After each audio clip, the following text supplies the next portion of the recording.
Inicialmente, vamos conversar um pouquinho sobre a Portaria Conjunta 01 de 2020 da Secretaria Estadual de Saúde e Secretaria Estadual de Educação, SEDUC, SES, aqui do estado do Rio Grande do Sul.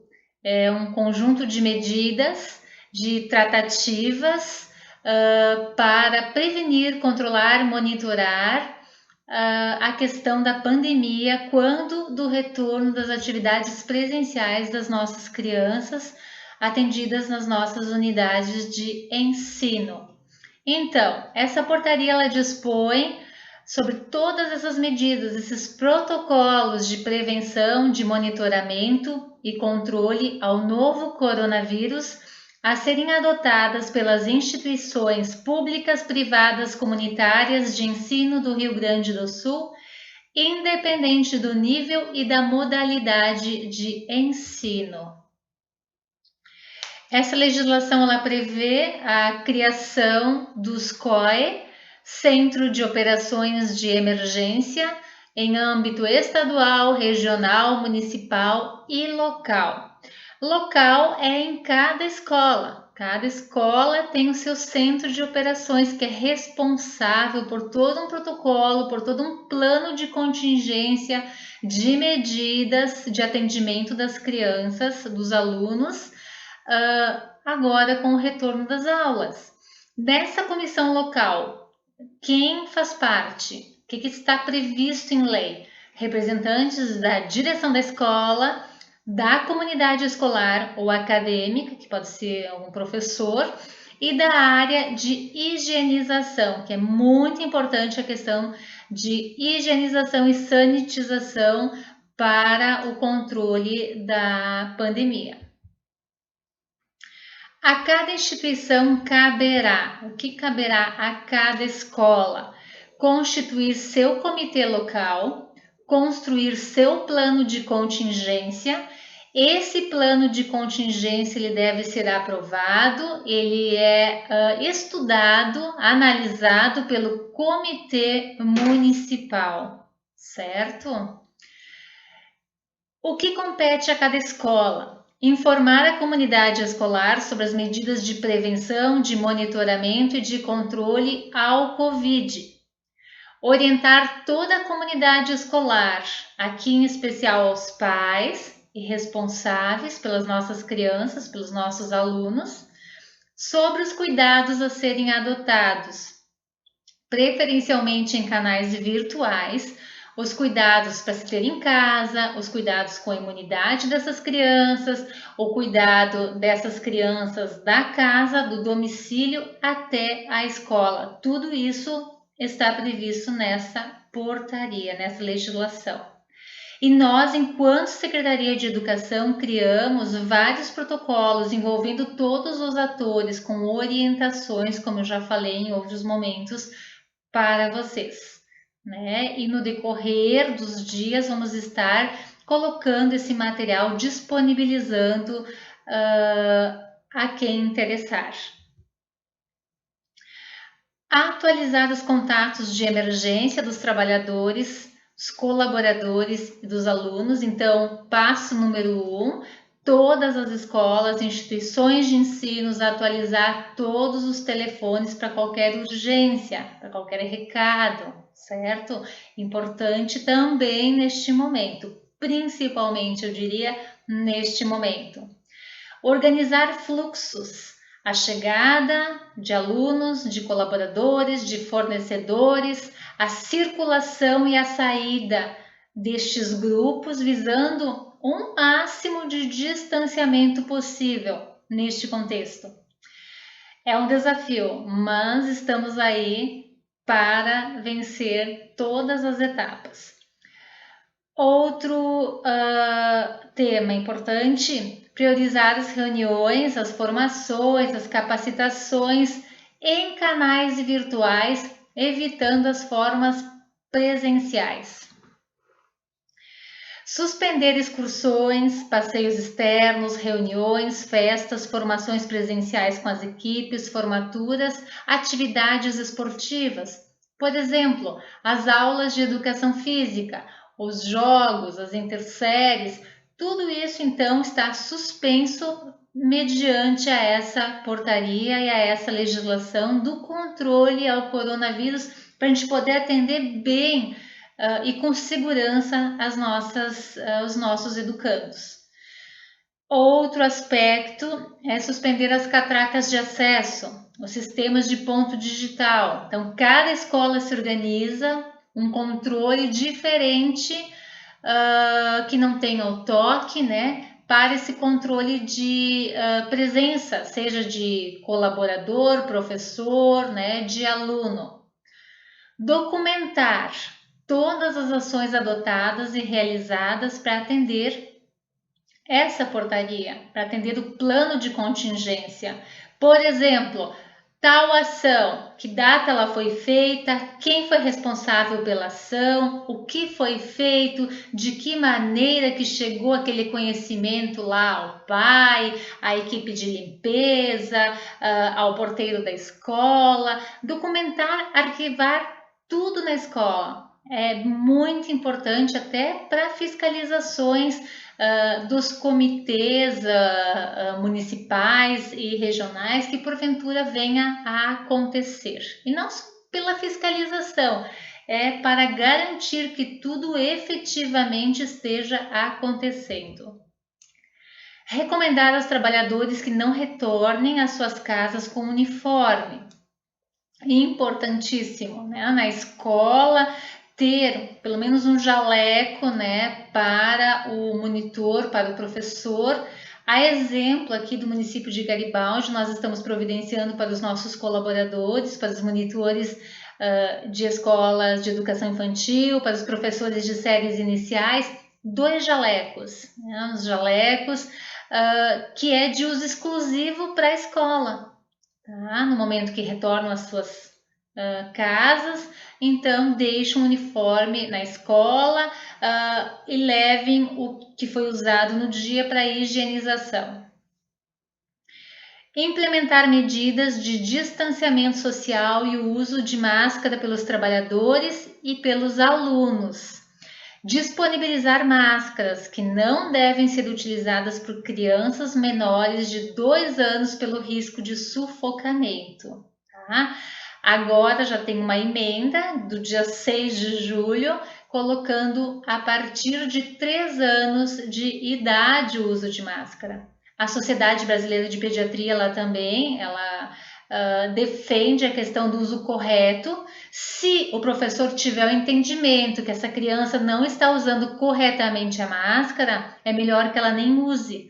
Porque se ela ficar a todo momento, tira a máscara, bota a mãozinha no rostinho, na máscara, né? Então ela não vai ter aquela proteção efetiva. Então é melhor que não se use. Né? Assim como essa emenda também trouxe a questão de liberar deste uso crianças com um espectro autista ou crianças que tenham alguma outra deficiência ou dificuldade no uso deste protetor facial. Uma outra medida bem importante, afixar cartazes sobre as medidas de prevenção ao coronavírus, afixar em toda a escola, na recepção, no banheiro, sobre higienização das mãos, o uso do álcool gel, o uso da máscara, a questão do distanciamento, 2 metros a criança em refeitório, sem a máscara, porque refeitório, então ela vai consumir os alimentos, e quando usar a máscara, a distância, né, de 1,5 metro, um coleguinha do outro, disponibilizar as salas de aula com intervalo entre as classes, também mantendo todo aquele distanciamento protocolar. Muito bem. Dando continuidade, adotar as rotinas de orientação e de prevenção. Aqui vale para as atividades pedagógicas, para a globalização dos conteúdos, seja professor, monitor, para as brincadeiras, sempre assim com um cunho e uma lembrança da importância da prevenção, hábitos de higiene, distanciamento e a proteção facial. Promover treinamentos sobre higienização e desinfecção de ambientes aos responsáveis, equipes de limpeza, equipes de cozinha. Importantíssimo, necessário todo esse treinamento, todo essa orientação. Orientar alunos e trabalhadores quanto à higienização correta das mãos, orientar alunos e trabalhadores sobre o uso de lenços descartáveis, a higiene nasal e bucal e fazer o descarte correto, né, desses lenços. Orientar trabalhadores a manter as unhas cortadas, cabelos presos e não usar adornos, né, anéis, enfim, a unha curta, sem esmalte. Isso principalmente para quem trabalha com educação infantil, com crianças menores. Então, o fato de prender o cabelo, de proteger o cabelo, já é uma proteção a mais até para o próprio colaborador. O uso de álcool gel 70 para celulares, para as mãos, para ambiente, né? Todo aquele cuidado protocolar. Garantir a higienização de computadores, dos tablets, iPad, equipamentos de aulas práticas, brinquedos, colchonetes e afins. Sempre que possível, evitar o compartilhamento de equipamentos, de materiais, seja de alimentos, orientar as crianças quanto a não compartilhar brinquedos, objetos de uso pessoal. As escolinhas que fazem bastante o dia do salão de beleza, então evitar esse tipo de prática, cada criança ter a sua escova de cabelo. Tudo que é objeto pessoal é individualizado, principalmente neste momento. E eu acho que são regras que vieram para ficar. Acho bem importante, muita coisa já se fazia, muito cuidado já se tinha e agora mais ainda com a questão da pandemia. Orientar alunos e trabalhadores a evitar abraços, beijos e apertos de mão. Então, neste momento, infelizmente, eles não são bem-vindos, né? Eu acho que o carinho está no olhar, está na palavra. Então, neste momento, essa questão de aconchego, ela pode ser expressada um pouquinho diferente. Orientar a fim de evitar que não ocorra a partilha de alimentos por crianças, pelos professores, né? Que não haja partilha de material escolar lá na sala de aula, no 4º ano, 5º ano, né? Lápis de cor, que as crianças gostam muito, na caneta diferente. Então, neste momento, a gente vai evitar. E também, logicamente, qualquer objeto de uso pessoal. Cada criança ter sua garrafinha e ter seu cuidado de higiene com relação a isso. Reduzir os materiais disponíveis na sala de aula, seja livros, brinquedos, quanto mais material, né? É que nem uma casa, quanto mais coisas, mais esquemas de limpeza eu preciso ter. Então, na sala de aula, menos é mais, né? Brinquedos, preferir aqueles de fácil higienização, evitar bichinho de pelúcia, bichinhos de pano, materiais que agregam muitas sujidades e que tornem a higienização um pouco mais complicada.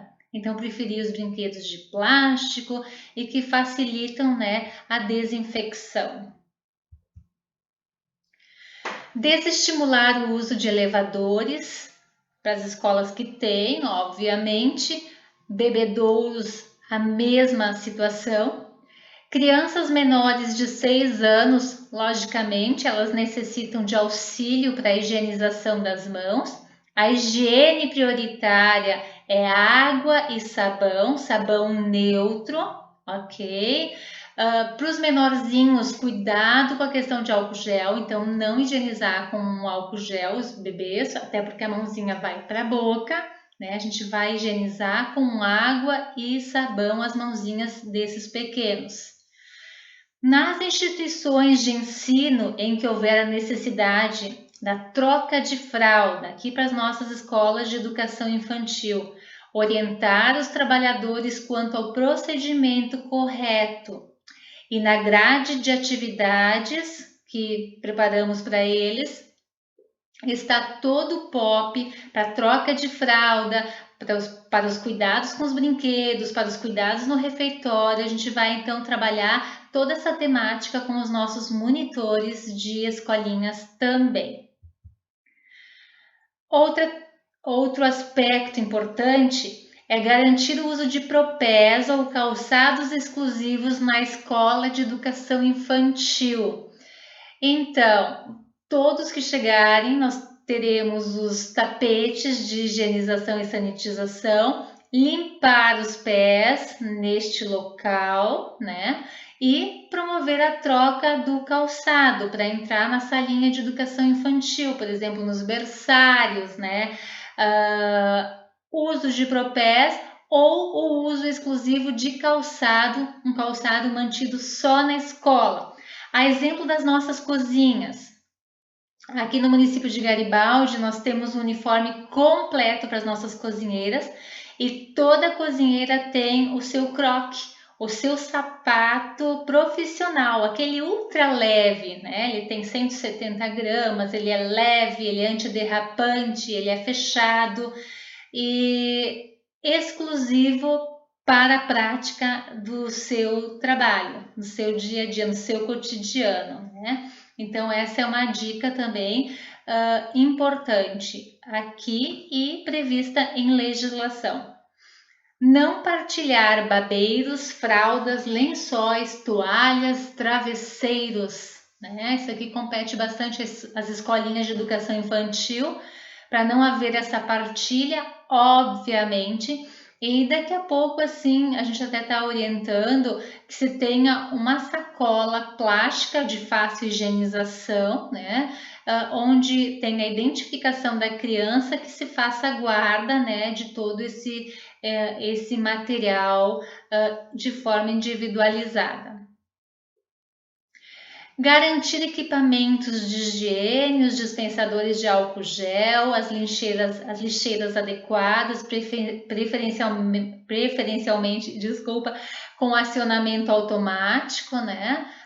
Em especial nas salas de trocas de fraldas, né? E esses dispensers em álcool gel espalhados por toda a escola e mediante cuidados também, cuidados quanto ao acesso das crianças a eles, né? Porque tem também as questões de risco quanto a esse produto. Disponibilizar preparações antissépticas com o teor alcoólico 70%, como eu já havia comentado, por toda a escola. Manter janelas e as portas entreabertas, na medida do possível. Disponibilizar kits de higiene nos banheiros, sabonete líquido, toalha de papel, álcool 70%. Muito importante para fazer a higienização, o passo a passo correto, além de cartazes indicativos da higienização correta. Readequar espaços físicos, 1,5 metro de distância com a máscara e 2 metros sem a máscara nos refeitórios e 1,5 metro com a máscara em salas de aula. Demarcar o piso dos espaços físicos para organizar o fluxo e o distanciamento. Uma dica na entrada da escola, fazer um X, uma marcação, né, mantendo o espaço, o distanciamento de cada pai que trouxer o seu bebê, cada pai que vier ou o cuidador, trazer sua criança até o educandário. Transformar corredores de sentido único para os fluxos de chegada, de saída e de outros fins, certo? Por exemplo, o maternal 1 vai fazer certa atividade no pátio, então o maternal 2 não vai pegar o sentido contrário. São fluxos e organização para não haver esse confrontamento aí e essa proximidade entre as crianças dentro do possível e de todas as situações.